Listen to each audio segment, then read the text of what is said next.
5 സംസ്ഥാനങ്ങളിലേക്കുള്ള തെരഞ്ഞെടുപ്പിൽ exit poll ഫലങ്ങൾ പുറത്തു വന്നിട്ട് 24 മണിക്കൂർ പിന്നിട്ടു. എല്ലാ ഫലങ്ങളും UDFന് അനുകൂലമായതിനാൽ അവിടെ ആഹ്ലാദം തിരതല്ലുകയാണ്. LDFലാകട്ടെ വോട്ടെടുപ്പ് കഴിഞ്ഞപ്പോൾ തുടങ്ങിയ മ്ലാനതയ്ക്ക് കട്ടികൂടി. പക്ഷേ UDFന് വൻ ഭൂരിപക്ഷം പ്രവചിക്കാത്തത് അവർക്കല്പം പ്രതീക്ഷ നൽകുന്നുമുണ്ട്. ഏറ്റവും ഒടുവിൽ ഇന്ന് പുറത്തുവന്ന ടുഡേസ് ചാണക്യ UDFന് ഭരണം പ്രവചിക്കുന്നുണ്ടെങ്കിൽ തന്നെയും പക്ഷേ അതിൽ നേരിയ മുൻതൂക്കം മാത്രമേ പറയുന്നുള്ളൂ. അതൊരു തൂക്കസഭയ്ക്കുള്ള സാധ്യത കൂടി ആ എക്സിറ്റ് പോളിൽ പറയുന്നുണ്ട്. ജിമ്മി, ഏറ്റവും ഒടുവിൽ പുറത്തു വന്ന ടുഡേസ് ചാണക്യയെക്കുറിച്ച് നമുക്ക് സംസാരിക്കാം. ഇന്നലെ നമ്മൾ വന്ന എക്സിറ്റ് പോളുകളെല്ലാം ഇവിടെ വളരെ വിശദമായി 3 മണിക്കൂറോളം ചർച്ച ചെയ്തതാണ്. ടുഡേസ് ചാണക്യയുടെ പ്രവചനത്തെ എങ്ങനെയാണ് കാണുന്നത്? ടുഡേസ് ചാണക്യയുടെ ഫലം നമ്മളിപ്പോൾ ഇന്ന് കാണുമ്പോൾ അതിനെ LDF ക്യാമ്പിൽ വളരെ വലിയ ആഹ്ലാദം അലതല്ലുന്നു എന്നുള്ളതാണ്. അത് വെറുതെ അല്ല. കാരണം ആദ്യമായി ഒരു എക്സിറ്റ് പോൾ ഫലം ഇടതുപക്ഷം 70 കടക്കും എന്ന് പറയുകയാണ്. ഒരുപക്ഷെ ശരിയാണ്, UDFനാണ് ഏറ്റവും കൂടുതൽ സാധ്യത. കാരണം UDF 60 മുതൽ 60ലേക്ക് താഴാൻ, പക്ഷേ 78 സീറ്റ് വരെ പിടിക്കാം. ഇടതുപക്ഷം 54 മുതൽ 73 സീറ്റ് വരെ, 3 സീറ്റ്. അപ്പോൾ അതൊരു വളരെ പോസിറ്റീവായൊരു സ്ഥാനമാണ്. അതേസമയം ഇതിൽ ഏറ്റവും പ്രധാനപ്പെട്ട നിരീക്ഷണം, മറ്റാരും നടത്താത്ത ഒരു നിരീക്ഷണം കൂടിയുണ്ട്. അതിലാണ് ഞാൻ ശ്രദ്ധ കേന്ദ്രീകരിക്കുന്നത്. BJP 11 സീറ്റ് വരെ കേരളത്തിൽ പിടിക്കാം എന്ന ഒരു സാധ്യത പറയുന്നുണ്ട്.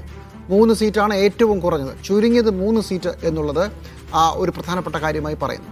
ഇതിനകത്ത് എന്തുകൊണ്ട് ടുഡേസ് ചാണക്യ നമ്മൾ എടുത്തു പറയണം എന്ന് ചോദിച്ചാൽ, ടുഡേസ് ചാണക്യ കഴിഞ്ഞ തവണ കൃത്യമായി ഫലം പ്രവചിച്ച ഒരു ഏജൻസിയാണ്. ഓർക്കുന്നുണ്ടോ? കഴിഞ്ഞ തവണ ഇടതുപക്ഷം 93 മുതൽ 111 സീറ്റ് വരെ പിടിക്കും എന്നാണ് പറഞ്ഞത്. കോൺഗ്രസ് 26ലേക്ക് താഴാം, പരമാവധി 44ലേക്ക് എത്താം. ഏറെക്കുറെ ശരിയായ കാര്യം.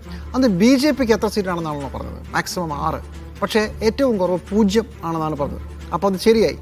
ഒരു തവണ ശരിയായ ഒരു എക്സിറ്റ് പോൾ പ്രവചന സംഘം ഇത്തവണ ഒരു വലിയ പ്രവചനം വരുന്നു. ആ പ്രവചനം വളരെ വ്യത്യസ്തമാണ്. അതാണ് പ്രസക്തി. പക്ഷേ മറ്റൊരു കാര്യം കൂടെ പറയാം. കഴിഞ്ഞ തവണ ഇവരെ പോലെ തന്നെ പ്രവചനം ശരിയാക്കിയ, ഏറെക്കുറെ ശരിയാക്കിയ ഒരുപാട് ആളുകളുണ്ട്. വലിയ തെറ്റും വരുത്തിയിട്ടുണ്ട് ബീഹാറിന്റെ കാര്യത്തിൽ, തെറ്റിപ്പോയിട്ടുണ്ട്. പക്ഷേ കഴിഞ്ഞ തവണ ഞാൻ കേരളത്തിൽ ഒതുങ്ങിയെന്ന് പറഞ്ഞാൽ, കഴിഞ്ഞ തവണ ഇന്ത്യ ടുഡേയുടെ ആക്സിസ് മൈ ഇന്ത്യ പറഞ്ഞത് 104 മുതൽ 120 വരെ LDFന് വളരെ വലിയ മേൽക്കൈ പ്രവചിച്ച ഒരു ഏജൻസി കൂടിയാണ്. ഇത്തവണ അവരെത്രയാണ് പറയുന്നത്? അവർ പറയുന്നത് 93 മുതൽ 111 സീറ്റ് വരെ എന്നുള്ള രീതിയിലേക്ക്, അല്ല അത് പഴയതാണ്. ഇത്തവണ 82 സീറ്റ് വരെ നേടും UDF എന്നാണ് പറയുന്നത്. അതായത് കഴിഞ്ഞ തവണ LDFൻ്റെ ഫലം പ്രവചിച്ച, ജയിക്കുമെന്ന് പ്രവചിച്ച 2 ഏജൻസികൾ ഇത്തവണ വ്യത്യസ്ത നിലപാടിലേക്ക് വരുന്നു.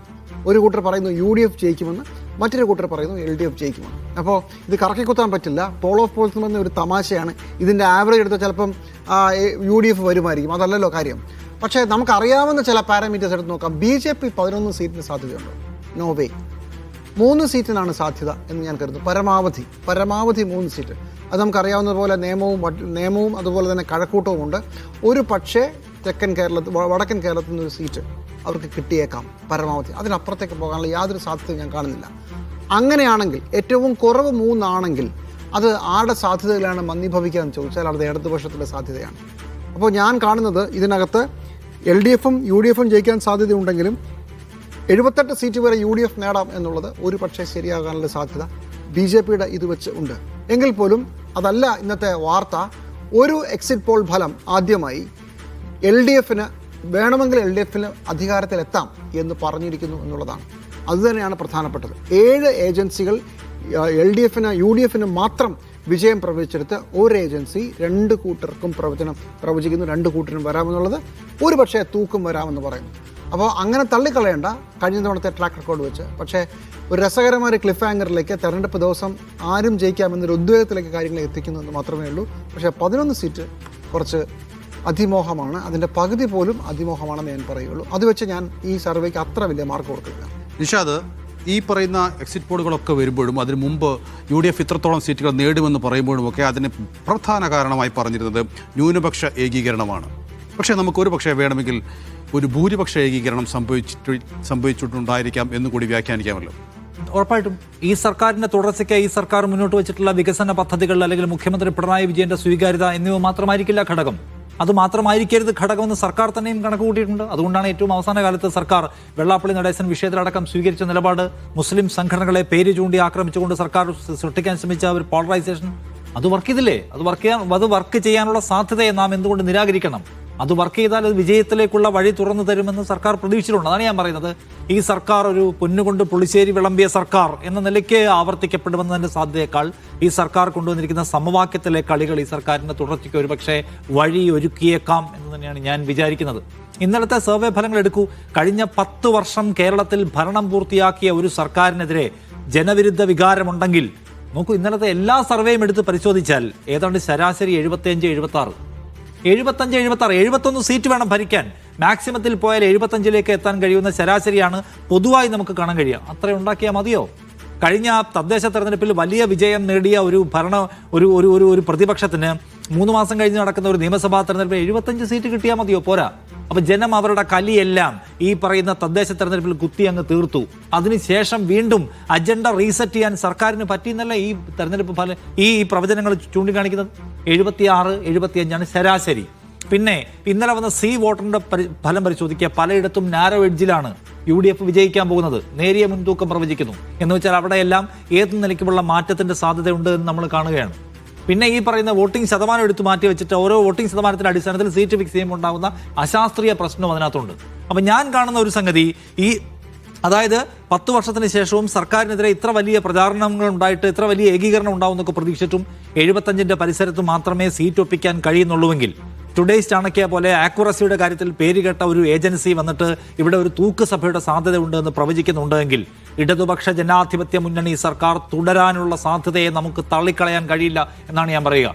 UDFന് സമ്പൂർണ്ണമായും സന്തോഷിക്കാം. 4-ാം തീയതി നേരം പുലരുന്നതുവരെ ഒരു ആധിയുമില്ലാതെ കിടന്നുറങ്ങാൻ കഴിയും എന്ന നില പോയിരിക്കുന്നു. ഇന്നലത്തെയും ഇന്നത്തെയും തെരഞ്ഞെടുപ്പ് എക്സിറ്റ് പോൾ ഫലങ്ങൾ UDFന് നല്ല ആദ്യം ഉണ്ടാക്കി കൊടുക്കുന്ന ഒന്നാണ്. കംഫർട്ടബിൾ ആയിട്ടുള്ള ഒരു സാഹചര്യം ഇപ്പോഴും അവരുടെ മുമ്പിലില്ല എന്ന് മാത്രമല്ല, ഏറ്റവും അവസാനത്തെ സർവേ ഫലം പരിശോധിക്കുമ്പോൾ UDF തോറ്റുപോകാനുള്ള സാധ്യത നമുക്ക് തള്ളിക്കളയാൻ കഴിയുന്ന ഒന്നല്ല. ഒരു നാരോ എഡ്ജിൽ ചെറിയ വ്യത്യാസത്തിൽ പിണറായി വിജയൻ വന്നത്. കാരണം എന്താണ്? ഇന്ന് ഏറ്റവും കൂടുതൽ ആളുകൾ ഇപ്പം നമ്മൾ പറയുമല്ലോ, പിണറായി വിജയന്റെ പടം വലിയ തോതിൽ എക്സിബിറ്റ് ചെയ്തത് കൊണ്ട് പിണറായി വിരുദ്ധ വികാരം ആകമാനം പ്രവർത്തിച്ചു. അതുമാത്രമായി പ്രവർത്തിക്കുന്ന ഒരേ ഒരു ഘടകം, അതിൻ്റെ അടിസ്ഥാനത്തിൽ ജനങ്ങൾ വോട്ട് ചെയ്തു. അത് വലിയ തോതിലുള്ള വിക്ടറി ആർക്കുണ്ടാക്കി കൊടുക്കും? UDFന് ഉണ്ടാക്കുന്നതാണ്. പക്ഷേ ഈ പറയുന്ന ഏതാണ്ട് എല്ലാ എക്സിറ്റ് പോൾ ഫലങ്ങളും ഏറ്റവും സ്വീകാര്യതയുള്ള നേതാവായി മുഖ്യമന്ത്രിയായി പിണറായി വിജയനെ കാണുകയാണ്. പിണറായി വിജയന് 33% ആളുകൾ പിന്തുണയ്ക്കുമ്പോൾ അപ്പുറത്തെ എല്ലാവരുടെയും കൂടെ കൂട്ടിയാലും പ്രത്യേകമായി ചർച്ച ചെയ്യുന്നുണ്ട്. ഓക്കെ, ഞാൻ പറയാണ്. അപ്പോൾ അതൊരു പ്രധാനപ്പെട്ട ഘടകമായി പ്രവർത്തിക്കുന്നു വിചാരിച്ചെങ്കിൽ അത് അങ്ങനെ പ്രവർത്തിച്ചിട്ടില്ല എന്നുകൂടി കാണുക.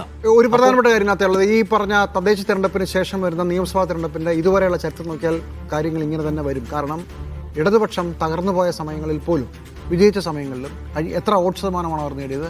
ഒരു 3 മുതൽ 4% വരെ ഇടതുപക്ഷത്തിൻ്റെ വോട്ട് കൂടുന്നതാണ് ഇതുവരെയുള്ള ചരിത്രം. കോൺഗ്രസിൻ്റേത് തദ്ദേശത്തിൽ എത്ര പിടിച്ചോ അവിടെ നിന്ന് 2% താഴെ കൂടും എന്ന് മാത്രമല്ല, സമീപകാല തെരഞ്ഞെടുപ്പുകളിലെ കേരളത്തിൽ വന്നിട്ടുള്ള ഈ പ്രവചനങ്ങൾ എടുത്തു പരിശോധിച്ചാൽ പ്രവചനങ്ങൾ പലപ്പോഴും മിക്കപ്പോഴും സംഭവിച്ചിട്ടുള്ളത് പ്രവചിച്ച ഫലത്തേക്കാൾ കുറവായിരിക്കും UDF അല്ലെങ്കിൽ കോൺഗ്രസ് അച്ചീവ് ചെയ്തിട്ടുള്ള നമ്പർ. പ്രവചിച്ച ഫലത്തേക്കാൾ കൂടുതലായിരിക്കും CPIM അല്ലെങ്കിൽ ലെഫ്റ്റ് അച്ചീവ് ചെയ്തിട്ടുള്ള നമ്പർ എന്ന് നമുക്ക് സമീപകാലത്തെ കണക്കുകൾ പരിശോധിച്ചാൽ കാണാൻ പറ്റും. അതുകൊണ്ട് ഇതിലെ റിസ്ക് എലമെന്റ് ഇപ്പോഴും കൂടുതൽ കോൺഗ്രസിനും UDFനും ആണെന്ന് ഞാൻ പറയുന്നു. ഇപ്പോഴും പൂർണ്ണമായ ആത്മവിശ്വാസം UDFന് നൽകാൻ കഴിയുന്ന നില ഇപ്പോഴില്ല. അതുകൊണ്ട് ഞാൻ വീണ്ടും പറയണം, എൻ്റെ പോയിന്റ് ഇതാണ്. കേരളത്തിൽ ഇടതുപക്ഷ ജനാധിപത്യ മുന്നണി സർക്കാർ അധികാരത്തിൽ തുടർന്നേക്കാം എന്ന പോയിന്റ് വെച്ചാണ് ഞാൻ അവസാനിപ്പിക്കുന്നത്. സാജു, ഈ 75ന്റെ ചുറ്റുവട്ടത്തുള്ള പ്രവചനമാണ് UDFന് അനുകൂലമായി വരുന്നത്. പക്ഷേ അത് റാവു പറഞ്ഞതനുസരിച്ച് അതൊരു വലിയ നമ്പർ അല്ല. പക്ഷേ മണ്ഡല പുനർനിർണയത്തിന് ശേഷം CPMന് നല്ല അപ്രമാദിത്വം ഈ സംസ്ഥാനത്തുണ്ട്, LDFന് നല്ല അപ്രമാദിത്വമുണ്ട്. അതെല്ലാം കവർ ചെയ്തുകൊണ്ടാണ് ഈ 75ലേക്ക് UDF എത്തുന്നത്. അങ്ങനെ നോക്കുമ്പോൾ അതൊരു വലിയ വിജയം തന്നെയായി മാറില്ലേ?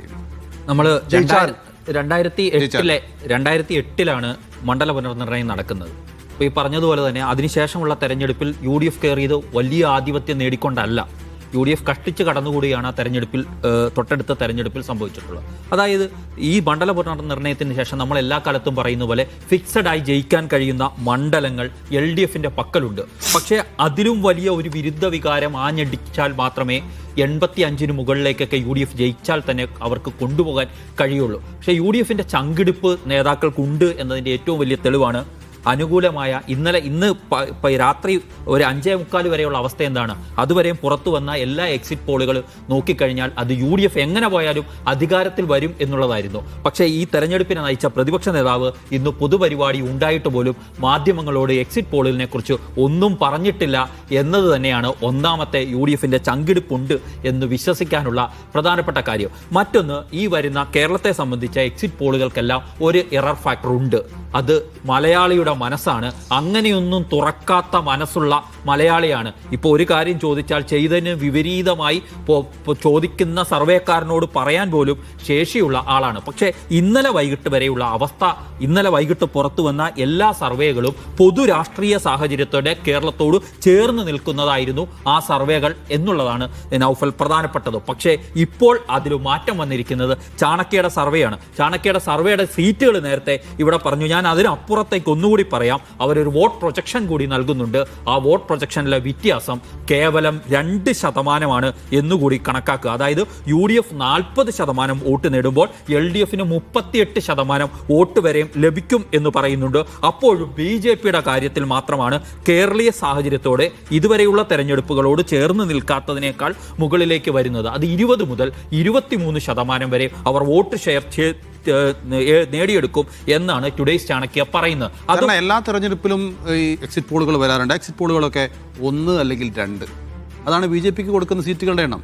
ഇത്തവണ എങ്ങനെയാണത് 11ലേക്ക്? കാലം മാറി, പക്ഷെ ഇത്രയും കുറച്ച് കടത്തുപോയി. അല്ല, അതിനകത്ത് ഒരു കാര്യം കൂടി ഉണ്ട്. ഒരു പക്ഷേ ഈ ഏജൻസികളെ ചിന്തിപ്പിക്കുന്ന ഒരു കാര്യം, തൃശ്ശൂർ എന്ന ലോക്സഭാ മണ്ഡലത്തിൽ ഇത്തവണ BJP ജയിച്ചതാണ്. ഒരു ലോക്സഭാ മണ്ഡലം ജയിക്കണമെങ്കിൽ എത്ര നിയമസഭാ മണ്ഡലത്തിൽ ലീഡ് ഉണ്ടാവണം എന്ന് നമുക്കറിയാം. ഈ കണക്കുകൾ കൂടി ചേർത്ത് വെച്ചുള്ള ഒരു പ്രൊജക്ഷൻ ആവാനുള്ള സാധ്യത നമുക്ക് കേരളത്തിന്റെ കാര്യത്തിൽ ഈ ഏജൻസികളുടെ തള്ളിക്കളയാനില്ല. ഇനിയിപ്പോൾ ഇന്നലെ വന്നതിൽ തന്നെ നമ്മൾ നോക്കൂ. ന്യൂസ് 18 പോയാൽ 70 ആണ് ഏറ്റവും കുറഞ്ഞത് കോൺഗ്രസിന് പറയുന്നത്. അതുപോലെ മാട്രിക്സ് പറയുന്നത് 70 വോട്ട് വൈബ് പറഞ്ഞത് 70-ൽ തുടങ്ങുന്ന രീതിയിലാണ്. അതായത് 3 ഏജൻസികളെങ്കിലും കേവല ഭൂരിപക്ഷത്തിലേക്ക് എത്താത്ത UDF മുന്നിൽ നിൽക്കുന്ന കണക്ക് പറഞ്ഞു. ഇന്ന് 4മതൊരു ഏജൻസി കൂടി ആ കണക്ക് നൽകുന്നുണ്ട്. അത് നേരത്തെ നമ്മൾ പറഞ്ഞതുപോലെ UDFന്റെ ചങ്കിടിപ്പ് കൂട്ടുന്നതാണ്. പക്ഷേ 10 വർഷത്തെ ഭരണവിരുദ്ധ വികാരം എന്ന് പറയുന്നത് അങ്ങനെ ഒരു വിരുദ്ധ വികാരം ഉണ്ടായിട്ടുണ്ടെങ്കിൽ ഇതായിരിക്കില്ല ഫലം. പിന്നെ നേരത്തെ നമ്മളിവിടെ സംസാരിച്ചു ഏതെങ്കിലും പക്ഷത്തെ വോട്ട് ഏകീകരണം ഉണ്ടായിട്ടുണ്ടോ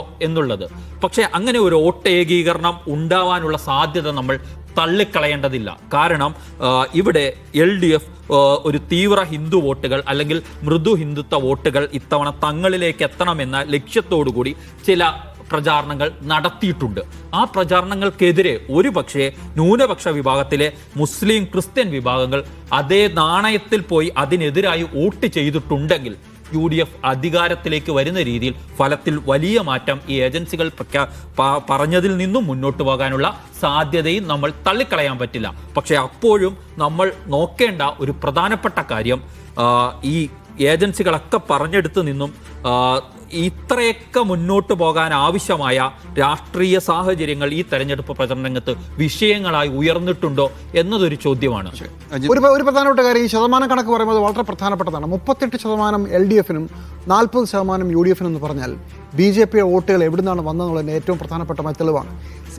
കേരളത്തിൻ്റെ ചരിത്രത്തിൽ ഇന്നേ വരെ ഇടതുപക്ഷം 40% താഴെ വോട്ടിലേക്ക് പോയിട്ടേയില്ല. 40% താഴേക്കേ പോയിട്ടില്ല. താഴേക്ക് പോയത് UDF ആണ്. 2016 BJP വളർന്നു വരുമ്പോൾ ആദ്യമായി UDFൻ്റെ വോട്ട് 36% താഴ്ന്നു. അതിൻ്റെ അടുത്ത തെരഞ്ഞെടുപ്പിൽ അത് 40 എത്താൻ പറ്റിയില്ല, 37-38% UDF എത്തി. അവിടെയാണ് BJPയുടെ വളർച്ച ഉണ്ടായത്. നിങ്ങൾ ശ്രദ്ധിക്കണം ഈ 2 വർഷവും. പക്ഷേ ഇത്തവണ CPMൻ്റെ മേഖലകളിലേക്ക് കടന്നു കയറി BJP. അങ്ങനെയാണ് CPMൻ്റെ വോട്ട് 42-43% നിന്ന് ഡ്രാസ്റ്റിക് ഫോളാണ്. 42-43% നിന്ന് 38% ഇടതുപക്ഷം വീണു എന്നുള്ളതാണ് ടുഡേയ്സ് ചാണക്യയുടെ വോട്ടിംഗ് പ്രവചനത്തിൻ്റെ അടിസ്ഥാനം. എന്ന് വെച്ചാൽ CPMൻ്റെ സീറ്റുകൾ BJP കൊണ്ടുപോകുന്ന ഒരു സാഹചര്യത്തെക്കുറിച്ചാണ് ഈ പറയുന്ന സർവേയുടെ അടിത്തട്ടിൽ കിടക്കുന്ന കണക്ക്. ഏതായാലും നമ്മൾ ഇപ്പോൾ സംസാരിക്കുന്ന ശതമാന കണക്കുകൾ എക്സിറ്റ് പോൾ സംബന്ധിച്ചാണ്. ചെറിയ പാർട്ടികളുടെ ആളുകളെ കാണാൻ ദൂതന്മാരെ അയക്കാൻ സമയമായോ എന്നെല്ലാ മുന്നണി നേതാക്കളും ചിന്തിച്ചു തുടങ്ങട്ടെ എന്നാണ് ഞാൻ പറയാം. ശരി, കാണാം.